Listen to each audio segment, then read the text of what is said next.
반갑습니다. 불과 몇 시간 전에 일론 머스크가 중대 발표를 하였습니다. 바로 마스터 플랜 4를 조만간 작성한다라는 발표를 하였습니다. 이 마스터 플랜과 관련된 내용도 살펴보고, 또 테슬라 이제는 어딘가 미래에 조금 더 초점을 맞출 수 있는 환경이 되기도 하였습니다. 이와 관련된 테슬라 뉴스도 살펴보고, 또 지금까지 테슬라 어닝이 어떤 흐름을 이어왔고 앞으로 어떻게 바뀔 수 있는지도 함께 정리하겠습니다. 다음 내용이 4시간 전 일론 머스크가 올린 글입니다. 마스터 플랜 4를 준비 중이고 엄청날 것이다 라는 글을 올립니다. 그럼 이 마스터 플랜과 관련해서 지난 1차, 2차, 3차 언제 만들어졌고 어떤 내용이 포함되어 있는지 간략히 살펴보겠습니다. 일단 첫 번째로 눈에 띄는 점은 마스터 플랜이 새로 나오기까지 걸린 시간입니다. 첫 번째 마스터 플랜 2006년도에 만들어졌습니다. 두 번째 마스터 플랜 10년 뒤인 2016년도에 만들어집니다. 그리고 세 번째 마스터 플랜 바로 작년에 만들어지며 7년이 걸리게 됩니다. 네 번째 마스터 플랜 같은 경우 일론 머스크가 준비 중이라고 말을 했기 때문에 늦어도 2025년도에 나온다고 가정을 하게 되면 불과 2년 만에 이 다음 마스터 플랜이 나오게 됩니다. 10년 걸리고 7년 걸렸던 마스터 플랜 2년으로 단축이 되었다라는 것은 그만큼 많은 것을 빠르게 준비하고 있다는 의미이고, 테크 산업에서 변화의 속도가 그만큼 빨라졌다는 의미가 되기도 합니다. 첫 번째 마스터 플랜 같은 경우 이제는 정말 많은 분들이 알고 계실 것 같은데, 처음에는 스포츠카를 만들어서 돈을 벌고, 여기서 번 돈을 가지고 더 저렴한 전기차를 만들고, 여기서 번 돈을 가지고 더욱더 저렴한 전기차를 만들고, 그 다음에 지속 가능한 에너지 발전, 그러니까 태양광 패널 솔라 루프를 시작하겠다라는 계획이 담겨 있었고 모두가 실현이 되었습니다. 그리고 지금 같은 경우에는 훨씬 더 저가형 모델인 25,000불 전기차를 준비 중인 단계이기도 합니다. 그 다음 마스터 플랜 2016년도에 나왔던 두 번째 마스터 플랜입니다. 이제 여기서 나왔던 내용도 거의 다 현실화가 되었습니다. 솔라 루프와 관련해서 조금 더 배터리 저장 장치와 잘 연결되도록 만들고 더 다양한 전기차 제품 라인을 구축하며 자율주행을 여기서도 언급을 하게 됩니다. 다만 이때 언급했던 자율주행과 현재 자율주행은 차이가 있습니다. 이때는 규칙 기반 자율주행을 언급한 것이지만 현재 테슬라는 AI를 이용한 자율주행으로 방향을 바꾸게 된 상황입니다. 그리고 그 다음에는 자동차가 여러분들을 위해서 돈을 벌 수 있게 만들겠다. 이번에 진행되게 될 로보택시 언베일 행사에서 나오게 될 내용이기도 합니다. 그리고 지난 3차 마스터 플랜을 보게 되면은 조금 생뚱맞은 이야기가 나왔다라고 생각되실 수도 있습니다. 바로 전 세계에서 지속 가능한 에너지 경제를 만들기 위해서 테슬라가 무엇을 할 수 있는지를 정리했던 내용입니다. 그래서 이전에 테슬라가 언급하던 내용들과는 조금 차이가 많이 나는 것처럼 보이기도 하는데, 얼마 전 일론 머스크가 진행했던 인터뷰 내용까지 연결해서 보게 된다면 이게 하나로 다 묶이는 것을 볼 수 있습니다. 3개월 전에 일론 머스크 인터뷰 내용을 보게 되면 AI 칩 부족 다음에 이게 부족해진다라고 하였는데 바로 전력이죠. 바로 그 전력 부분을 해결할 수 있는 걸 지난 3차 마스터 플랜 2023년도에 이야기를 하였던 것입니다. 그래서 이번에 새롭게 만들어진 마스터 플랜 4 같은 경우는 분명 AI와 관련이 있다라고 저는 보고 있으며, 이 AI에는 현실 세계 AI 그리고 디지털 AI가 모두 포함되게 될 것이라고 보고 있습니다. 현실 세계 AI에서는 테슬라가 준비 중인 로보택시 FSD가 포함이 될 것이고, 또 물론 휴머노이드 역시 들어가게 될 것입니다. 지금으로서는 많은 관심을 받고 있는 디지털 AI 역시 추가적으로 테슬라에서 어떻게 더 발전시킬 수 있을지도 앞으로 발표되게 될 마스터 플랜 4를 통해서 알 수 있게 될 것이라 생각합니다. 옵티머스와 관련해서 흥미로운 내용이 나오기도 하였습니다. 이 필 두한 씨께서 올려주신 내용인데, 필 두한 씨는 테슬라 AI의 선임 소프트웨어 엔지니어입니다. 그 내용을 보게 되면 현재 테슬라가 벌써 2대의 옵티머스를 공장에서 테스트하고 있다라는 내용을 공개하였는데, 언제쯤 10대를 배치할 수 있을까라는 질문에 대해서 답을 남긴 것입니다. 그 답이 2주인데, 이 2주라는 게 일론 머스크가 만든 하나의 유행어이기 때문에 농담으로 했을 가능성 역시 있지만 옵티머스 테스트 속도가 그만큼 빠르다는 의미가 되기도 합니다. 또 그 밖에 척쿡 씨께서 FSD 버전 12.4.1을 이용하여서 본인의 유명한 척쿡 비보 좌회전을 테스트하시기도 하였습니다. 이번 12.4.1 버전 같은 경우 분명 개선된 부분도 아주 많지만 레인 댄싱이라는 하나의 큰 부작용이 크게 두각을 받고 있는 상황입니다. 다만 그 레인 댄싱 같은 경우도 이번 주 내로 업데이트가 진행이 되며 해결이 되며 12.4.1로 바뀌면서 더 개선된 부분에 초점을 맞출 수 있는 시간이 곧 다가올 것이라고 생각하고 있습니다. 이 척쿡시 비보 좌회전도 일부 함께 보겠습니다. 이제 비보 좌회전 하기 전에 살짝 고개를 내밀어서 확인을 하는데 이제 언제 비보 좌회전을 시작할지와 관련해서 운전자 입장에서 훨씬 더 편안하게 느낄 수 있는 타이밍에 진행하도록 바뀌게 되었습니다. 또한 이 가운데에 들어가서도 과거 같은 경우에는 조금 불편하게 느껴질 수 있을 정도로 공격적인 모습이 보이기도 하였는데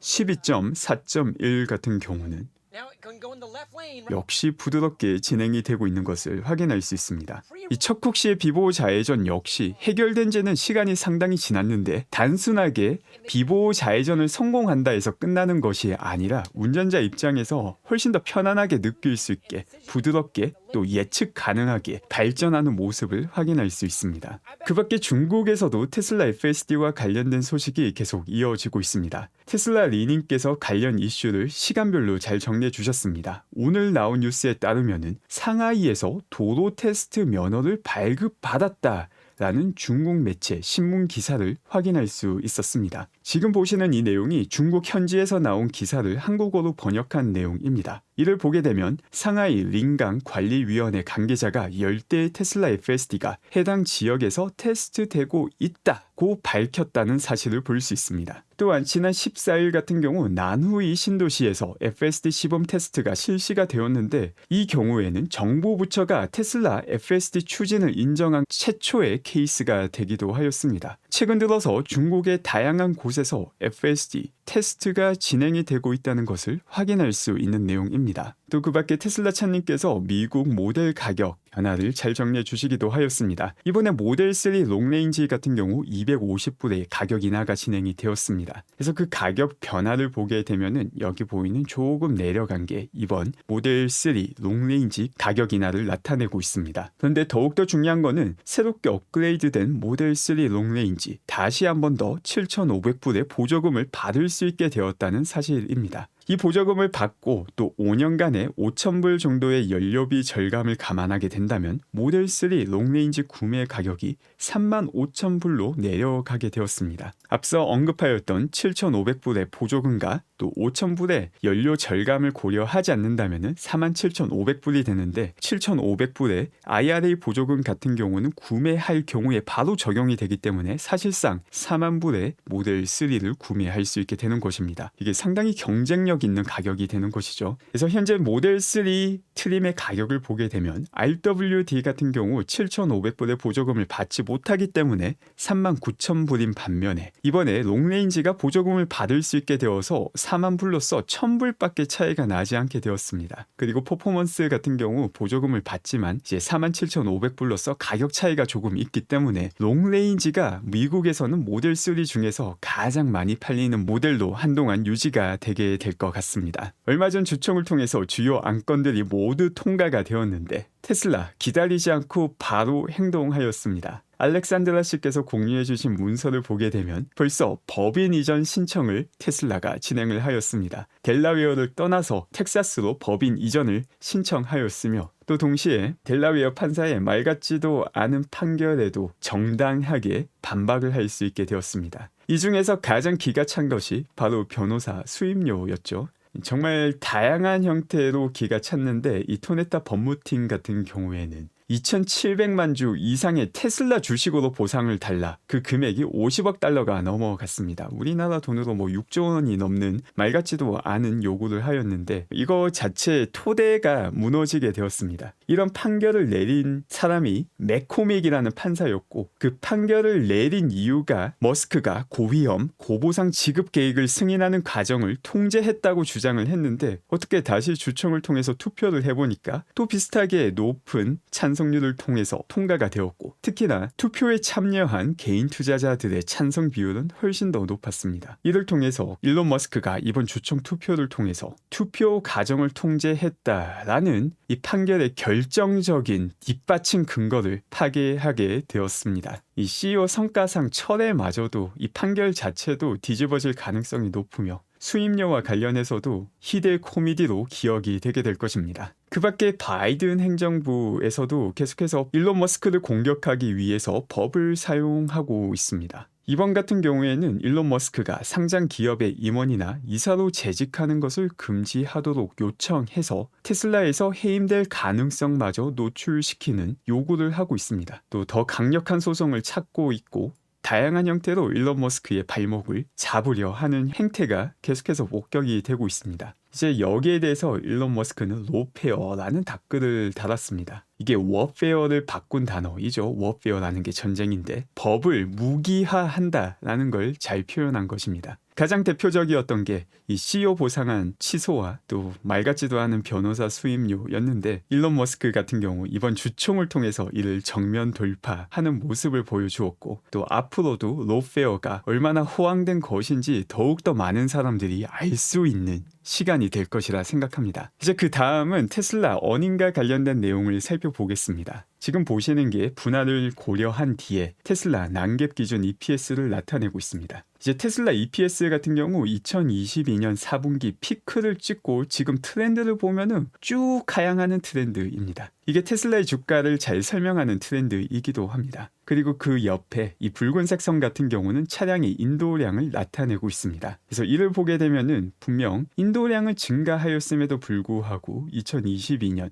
4분기 이후로 EPS가 내려가는 모습이었고 특히나 지난 분기 같은 경우 인도량마저도 상당히 많이 감소하는 모습을 보여주기도 하였습니다. 뭐 때문에 이런 일이 일어났고 또 단기적으로 EPS가 어떻게 변할 수 있으며 장기적으로는 어떤 변화를 가져올 수 있는지도 정리하겠습니다. 제가 여기서 EPS와 차량 인도만 이 두 가지만 보는 이유는 이 두 가지 선만 놓고 봐도 이를 잘 알 수 있고 여기서 격차가 나는 게 바로 마진이 줄어들었기 때문에 차량 인도는 올라갔음에도 불구하고 EPS가 조금 내려가는 구간이 있다는 것도 볼 수 있습니다. 그런데 테슬라 EPS 같은 경우 계단식 상승을 준비 중입니다. 지금 보는 이 내용 자체가 차량 판매, 즉 하드웨어와 관련된 EPS를 보여주는 내용이고 지금까지는 절대적으로 테슬라의 EPS가 차량 판매에 의존하고 있었습니다. 그런데 이제 소프트웨어 매출과 이익이 본격적으로 시작되는 순간 지금 보고 있는 이 EPS 자체가 의미가 없게 됩니다. 말 그대로 소프트웨어만 해도 하드웨어와 비교하면 마진 자체가 2배, 3배 이상으로 높은 경우가 아주 일반화되어 있고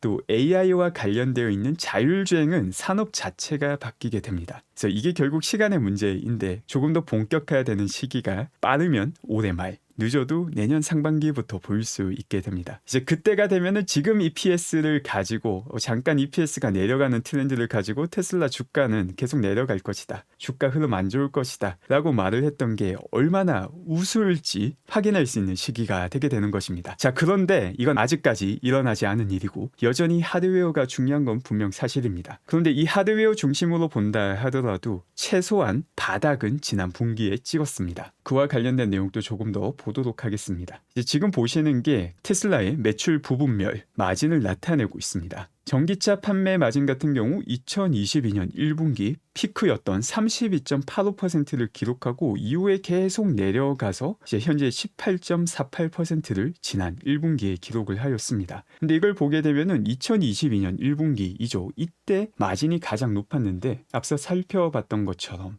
마진이 이후에 내려갔음에도 불구하고 2022년 4분기에 EPS는 피크를 찍게 됩니다. 이제 그만큼 차량 인도의 영향을 많이 받는다라는 걸 볼 수 있는 것이죠. 한 대 팔 때마다 마진은 조금 줄어들었지만 훨씬 더 많은 차량을 팔기 때문에 EPS가 더 올라가게 되었습니다. 이게 2022년 4분기인데 그 이후에 차량 판매가 올라감에도 불구하고 어닝이 내려가게 됩니다. 다시 2022년 4분기와 관련된 마진을 보게 되면은 이때가 2022년 4분기 25.92%라는 마진율이 그 다음 분기 21.08%로 상당히 빠르게 떨어졌다라는 걸 볼 수 있습니다. 그런데 이렇게 빠르게 떨어졌던 마진율이 계속해서 유지가 되고 있다라는 거 역시 아주 중요하고 특히나 더 중요한 거는 그 이후부터 테슬라는 원가 관리를 엄청나게 잘하고 있습니다. 지금 보시는 게 이 붉은색 선이 대당 원가입니다. 그리고 이걸 퍼센티지로 나타내는데 상당히 오랜 시간 동안 원가를 계속해서 줄여나가고 있습니다. 특히나 지난 분기 같은 경우 일회성 이벤트 때문에 인도량이 엄청나게 낮아질 수밖에 없는 분기였습니다. 그럼에도 불구하고 원가 관리에 성공을 했고 이번 분기 같은 경우 중국에서는 여전히 좋은 모습을 이어나가고 있으며 또 유럽 같은 경우 독일에서 보조금 삭감이 어느 정도 영향을 주고 있지만 지난 분기보다는 더 높은 수준의 인도량이 나올 수밖에 없는 수준입니다. 정말 낮게 잡는다 하더라도 42만 대 이상을 예상하고 있는데 이렇게 되면 당연히 지난 분기보다는 어닝이 높아지게 되고 또 원가 관리를 통해서 마진도 상당 부분 유지를 하거나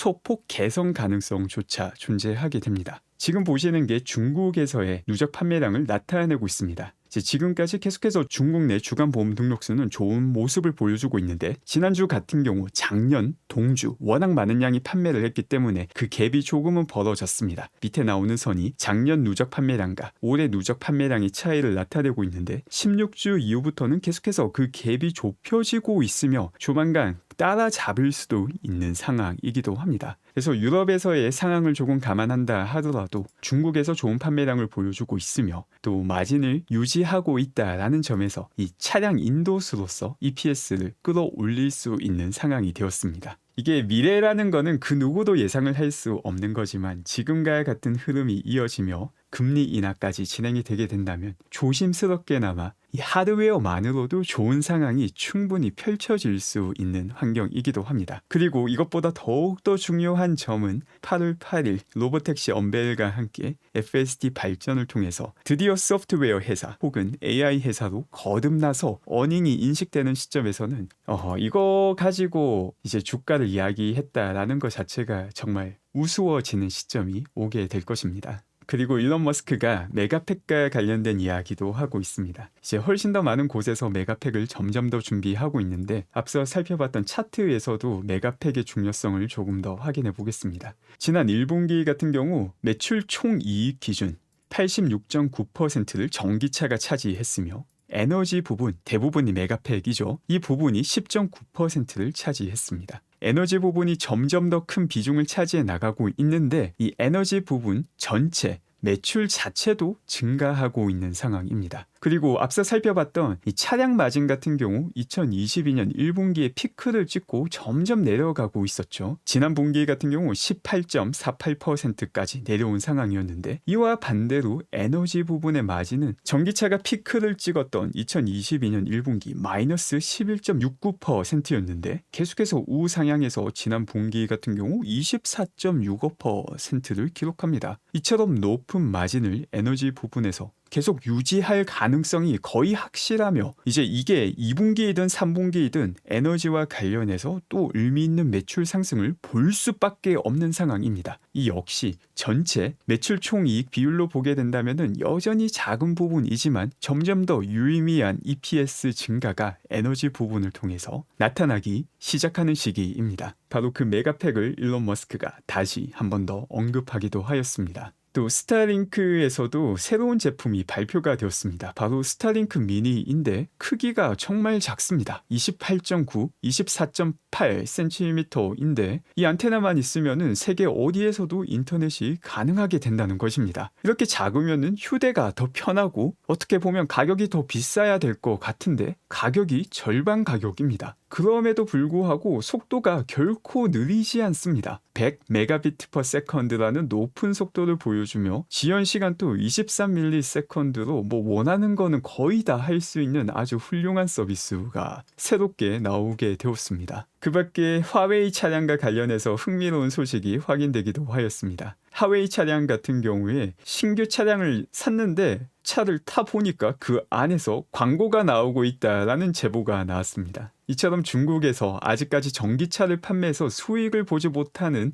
다양한 기업에서 비슷한 광고 게재가 나올 가능성이 이야기되고 있습니다. 또 마지막으로 일론 머스크가 뉴럴링크와 관련된 추가 언급을 하기도 합니다. 미래에는 휴대폰이 아닌 뉴럴링크만 존재할 것입니다. 라는 글을 남겼는데 현재 뉴럴링크를 보게 되면 텔레파시 기능을 성공을 하였고 또 임상시험을 점점 더 확대하고 있습니다. 이 뉴럴링크라는 게 우리 뇌 속에 있는 뉴런의 직접적인 전기 자극을 해석을 하고 그 해석한 내용을 다른 디바이스로 보내주는 작업을 하고 있는데 차세대 뉴럴링크 같은 경우에는 다른 디바이스로 보내주는 게 아닌 이제 우리 뇌 안으로 그 자극을 다시 보내줄 수 있게 바뀌게 됩니다. 이를 통해서 몸을 움직일 수 없는 환자들도 필요한 전기 자극을 중추신경계에 주게 되어서 몸을 움직일 수 있게 하는 길을 열기도 하며 또 시각마저 회복을 해서 볼 수 있게 만들기도 합니다. 그리고 이걸 조금 더 확장시킨다면 뉴럴링크만으로 애플 비전 프로와 같은 AR 기능을 현실화시킬 수 있게 된다면